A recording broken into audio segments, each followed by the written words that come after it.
Saat Anda ngetik nominal di layar HP Anda, terus neken tombol kirim. Terus biasanya ada animasi loading muter bentar ya. Nah, iya, animasi muter sebentar itu, Anda tahu nggak, dalam waktu kurang dari 25 detik, uang Anda tuh udah nyebrang ke ujung pulau yang lain. Instan banget, kayak mulus tanpa hambatan. Benar, tapi di balik layar kaca HP Anda itu, Anda sebenarnya baru aja memicu sebuah infrastruktur raksasa yang bekerja mati-matian. Dan sebagian besar dari kita tuh nggak pernah menyadari betapa masifnya pergerakan di belakang layar tersebut. Sama sekali nggak kerasa, kan? Betul, rasanya kayak keajaiban digital aja. Padahal kenyataannya itu adalah bisa dibilang sebuah koreografi finansial tingkat tinggi yang sangat-sangat ketat. Oke, mari kita bedah ini.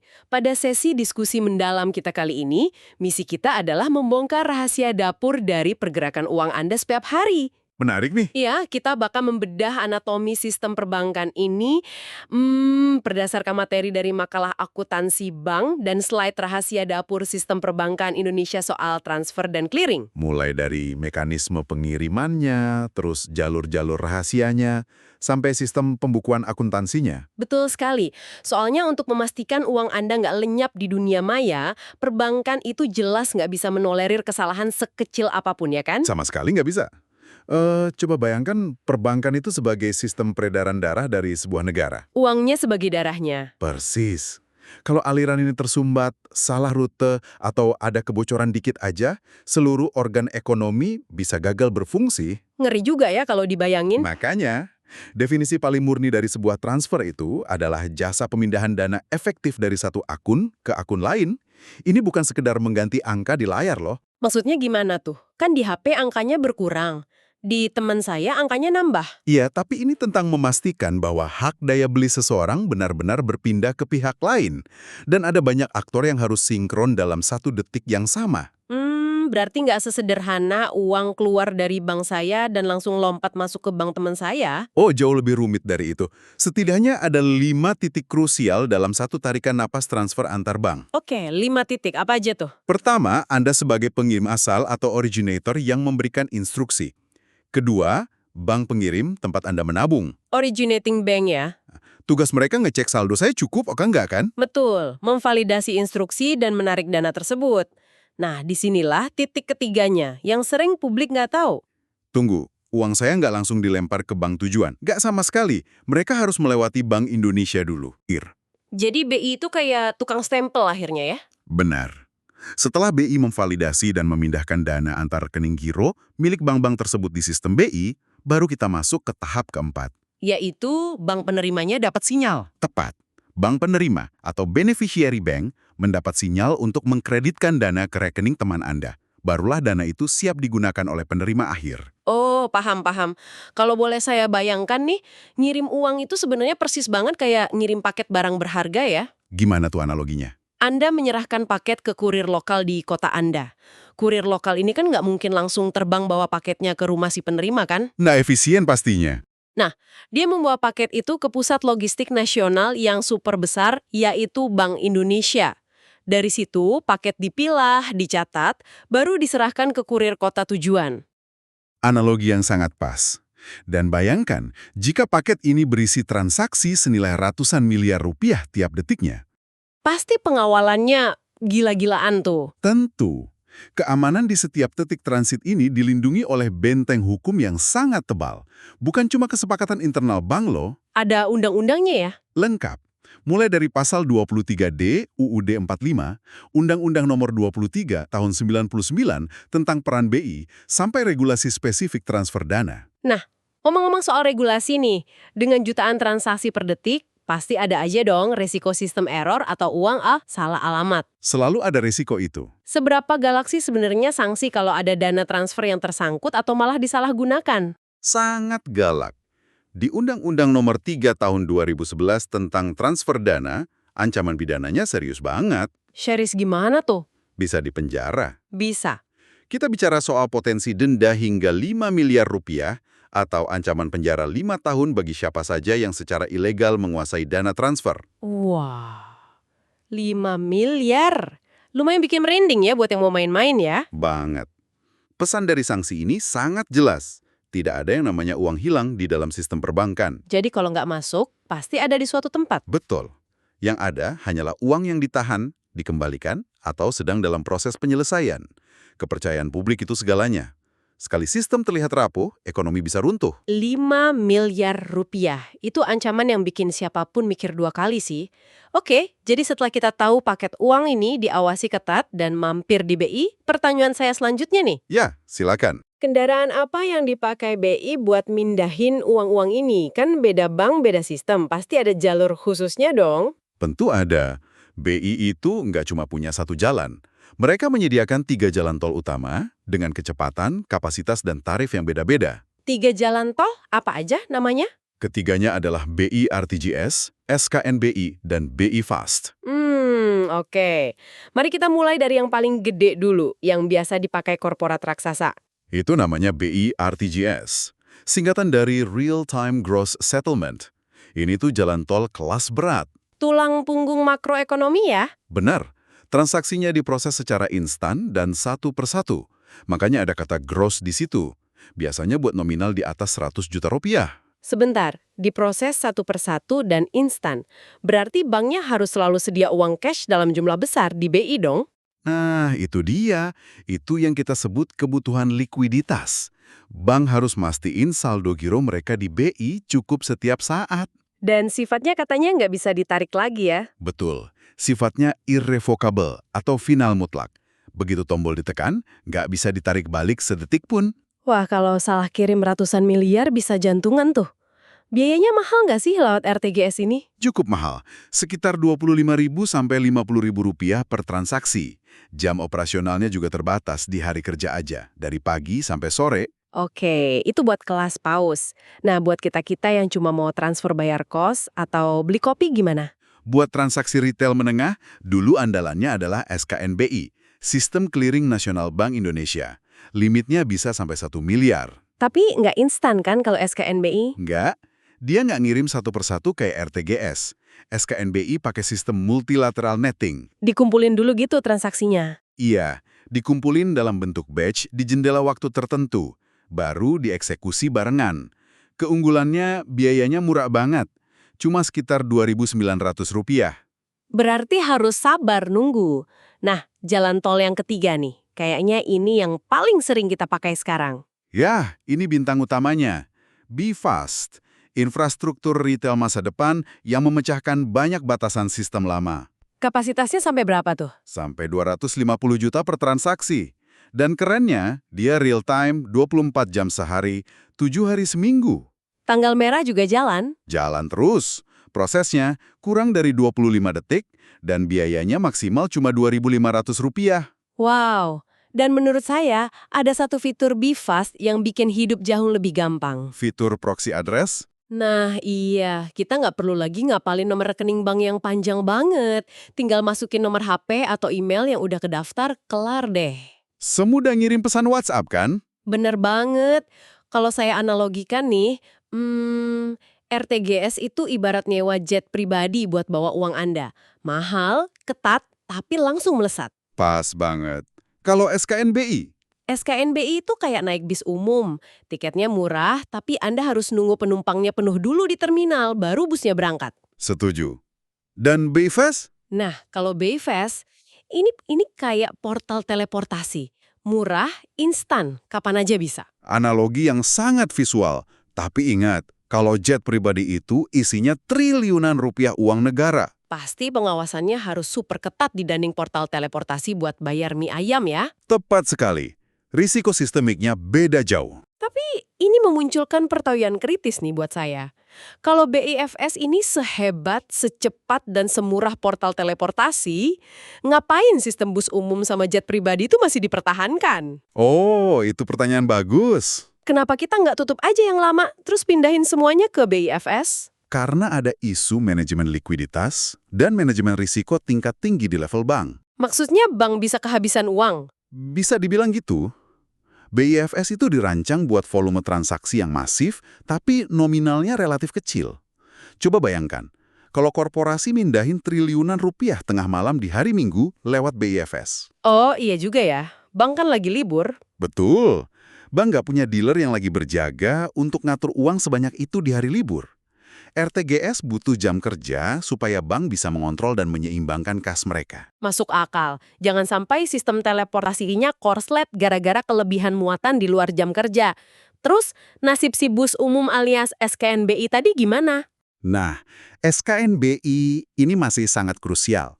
Dia melayani satu fungsi yang belum bisa digantikan oleh portal instan manapun. Fungsi apa tuh? Pemrosesan warkat fisik. Dan ini membawa kita ke sebuah mekanisme sentral yang menggerakkan perbankan bisnis, yaitu clearing. Clearing. Jujur ya, saya sering dengar istilah ini. Banyak masyarakat yang ngira clearing itu ya sekedar transfer biasa yang delay atau tertunda. Padahal secara teknis di belakang layar, mekanismenya kayak bumi dan langit, sangat berbeda. Beda jauh ya. Soalnya dari segi definisi clearing itu dari kata clear kan? Betul, clear yang artinya menjadi jelas atau impas. Clearing itu mekanisme penyelesaian utang piutang antar bank dengan mempertukarkan warkat atau data elektronik. Tujuannya buat apa repot-repot tukar warkat? Untuk menghindari perpindahan uang tunai fisik dalam jumlah raksasa setiap hari, makanya mereka pakai sistem netting tadi, beda sama RTGS yang gross. Oke, mari kita pelan-pelan bahas netting ini.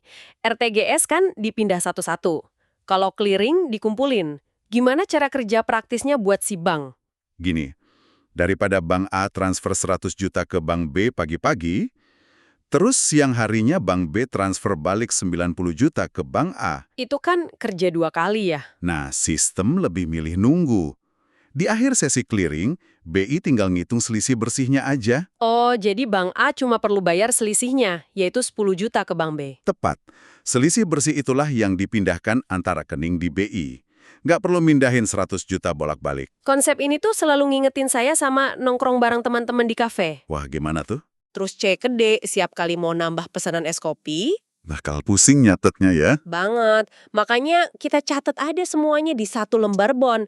Nanti pas kafe mau tutup, kita hitung aja siapa yang sebenarnya berutang bersih ke siapa. Jadi lebih simpel kan? Iya, mungkin ujung-ujungnya saya cuma perlu bayar 10.000 ke teman sebelah dan semua tagihan langsung impas. Coba bayangin berapa banyak transaksi receh yang berhasil dihemat. Itu analogi yang luar biasa. Dan sekarang, tarik analogi kafe itu ke level nasional. Buat BI, ini bukan sekedar ngemat transfer 5 gelas kopi. Tapi jutaan transaksi antar cabang kan? Betul. Hasil akhirnya memunculkan status posisi bank. Ada bank yang menang atau net kredit berhak menerima dana. Dan ada yang kalah atau net debit wajib membayar selisihnya. Sangat efisiensi. Tapi tadi Anda nyinggung soal warkat fisik, surat-surat gitu ya? Iya, seperti cek, bilet giro, nota debit, dan nota kredit. Nah, di zaman yang serba canggih ini, di mana saya bisa jajan pakai scan QR doang, ngapain pengusaha masih repot pakai kertas fisik kayak bilet giro? Pertanyaan yang sering muncul nih, kenapa? Karena instrumen fisik itu ngasih kontrol penuh atas waktu pencairan dana. Ini nyawa buat pebisnis. Kontrol waktu. Maksudnya pembayaran mundur gitu? Persis. Misalnya restoran besar mau beli daging sapi ke supplier hari ini, tapi hasil penjualannya baru nutup minggu depan. Uangnya belum ada dong hari ini. Memang, jadi pemilik restoran bisa menerbitkan bilet giro alias surat perintah pemindah bukuan yang dikasih tanggal jatuh tempo minggu depan. Oh, jadi supplier dagingnya nerima kertas itu sebagai jaminan sah ya? Betul. Minggu depan uangnya pasti otomatis pindah. Anda kan nggak bisa melakukan pembayaran mundur seperti ini pakai aplikasi mobile banking biasa. Nggak bisa kalau di HP uangnya langsung kepotong hari itu juga. Itulah kenapa warkat masih hidup. Ini soal ngebangun kepercayaan bisnis sekaligus jaga perputaran modal. Paham. Terus kertas bilet giro itu disetorin ke bank dan masuk ke sistem clearing yang punya 2 tahap wajib itu ya, penyerahan dan pengembalian. Bener. Bank yang nerima warkat menagihkannya lewat BI dan nunggu bank sana ngecek apa saldo restorannya beneran ada. Tapi gini, kalau saya jadi si pemasok daging ya, sistem clearing yang nunggu batch dan butuh konfirmasi ini kan lambat banget. Memang memakan waktu siklus. Bukannya itu memperlambat perputaran uang saya? Kalau dikasih cash, saya bisa langsung belanja stok lagi. Kenapa perbankan kekeh mempertahankan sistem yang agak lambat ini? Karena kelambatan itu sebenarnya adalah fitur keselamatan. Sekali lagi, ini demi melindungi napas finansial bank itu sendiri. Napas finansial, gimana tuh? Kalau jutaan cek senilai triliunan rupiah diproses seketika kayak BIFAS, sebuah bank bisa tiba-tiba kehabisan cash flow di jam 2 siang. Wah, bahaya juga. Bisa gagal bayar massal dong. Tepat. Sistem clearing kolektif ngasih ruang buat manajemen bank buat ambil napas dan berhitung. Oke, sore ini kita bakal ditarik 500 miliar, mari kita siapkan dananya, gitu ya? Persis seperti itu. Ini adalah bantalan pengaman stabilitas perbankan nasional. Luar biasa. Jadi bank memang sengaja ngerem dikit demi keselamatan bersama. Tapi jujur, disinilah otak awam saya mulai agak pusing. Pusing di bagian mananya nih? Ya, bayangin aja, jutaan transaksi saling silang, terus proses netting yang ngumpulin selisih di akhir, belum lagi cek fisik yang ditunda cairnya. Memang terdengar chaos di belakang layar. Gimana caranya bank mastiin nggak ada satu sen pun uang yang menguap atau hilang? Sistem pencatatannya pasti rumit banget kan? Disinilah letak keindahan sistem akuntansi perbankan, khususnya pembukuan berpasangan atau double entry booking. Berpasangan berarti dicatat 2 kali. Betul, prinsip dasarnya absolut. Setiap kali ada pergerakan uang harus dicatat di dua sisi, debit dan kredit. Timbangannya wajib seimbang. Nggak boleh ada angka siluman yang muncul tanpa asal-usul ya? Nggak boleh sama sekali. Oke, biar lebih gampang, mari kita perjelas posisi pencatatannya pakai contoh deh. Kalau saya transfer uang ke Anda, apa yang dicatat sama bank saya? Bank Anda akan mendebit alias ngurangin saldo di rekening tabungan Anda. Oke, rekening saya di debit. Terus? Di seberang sana, bank penerima akan mengkredit atau nambahin saldo di rekening Anda. Terus bank make apa buat ngejembatanin proses mindahinnya itu? Sebagai perantara, kalau transfernya sesama bank beda cabang, mereka pakai akun yang namanya RAK atau rekening antar kantor. Kalau beda bank? Kalau beda bank, mereka nyatatnya lewat akun Giro Bank Indonesia. Oh, dan ada satu lagi pencatatan yang penting buat bank. Apa tuh? Pas bank motong biaya transfer, misalnya 2.500 perak dari saldo Anda. Oh, itu masuk ke kantong bank ya? Iya, itu dicatat di sisi kredit sebagai pendapatan komisi transfer. Walau kecil, karena volumenya jutaan, ini jadi sumber pemasukan pasif yang fantastis buat bank. Pantas bank suka nawarin promo transfer. Nah, itu kan buat transfer biasa. Gimana sama akuntansi warkat clearing tadi? Ini yang lebih menantang. Kalau saya nyetorin cek restoran tadi ke teller, belum tentu uangnya beneran ada kan? Si restoran bisa aja saldonya 0 alias kosong. Tepat. Makanya, jurnal akuntansi clearing ini berlapis karena tingkat ketidakpastiannya tinggi. Bank sangat memegang prinsip kehati-hatian atau prudential banking. Jadi gimana jurnalnya pas tahap clearing penyerahan? Saat Anda nyerahin cek itu, bank nggak bakal langsung nambahin uang ke saldo Anda. Mereka nyatatnya di rekening administratif dulu. Oh, dicatat, tapi duitnya belum bisa dipakai. Betul. Jurnalnya berbunyi, debit rekening nasabah dan kreditnya adalah pos hutang clearing. Wait, hutang clearing? Jadi saat cek saya masuk sistem, uang itu ditahan di semacam ruang tunggu gitu ya? Analogi ruang tunggu itu sangat pas. Berarti ini buat mastiin saya nggak iseng narik uangnya di ATM buat foya-foya, padahal bank sana belum ngonfirmasi uangnya ada atau enggak ya? Pemahaman yang brilian. Hutang clearing itu merepresentasikan dana yang posisinya masih menggantung. Terus, kapan uangnya itu keluar dari ruang tunggu dan masuk ke dompet saya? Nanti di tahap kedua, yaitu tahap settlement. Pas Bank Indonesia ngabarin, oke, warkat ini sah dan saldo bank tertariknya cukup. Nah, pas itu pencatatannya dibalik kan? Pinter. Akun hutang clearing tadi bakal didebit, artinya dihapus dari ruang tunggu, terus bank mengkredit rekening Anda bersumber dari Giro BI. Dan detik itu juga uangnya resmi jadi milik saya dan bisa dipakai. 100% sah milik Anda. Sangat rapi dan terukur. Tapi saya suka ngetes worst case scenario nih. Gimana tuh worst case-nya? Gimana kalau setelah dicek, ternyata cek itu mental. Saldo restorannya ternyata beneran kosong melompong.